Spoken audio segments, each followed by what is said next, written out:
अस्सलाम वालेकुम व्यूअर्स। ख़ाबर्स की ताबीर में जिन्होंने हाथ देखा है, ठीक है, हाथ देखा है, तो उनके लिए है कि शादी होगी उनकी, ठीक है, शादी होने की दलील है और दोस्त मिलने की दलील है जो कि अमानतदार होगा। सही, दोस्त मिलेगा जो अमानतदार होगा, जिन्होंने हाथ देखा है ख्वाब में।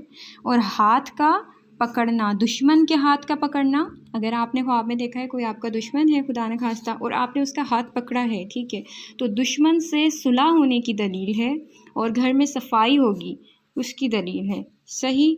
दूसरा, हाथ दोस्त का पकड़ना, जिन्होंने दोस्त का हाथ पकड़ा है अपने ख्वाब में, तो उनको इज़्ज़त मिलेगी, मर्तबा मिलेगा और कलाम में तासीर होगी। सही, इज़्ज़त और मर्तबे की दलील है दोस्त का हाथ पकड़ने का।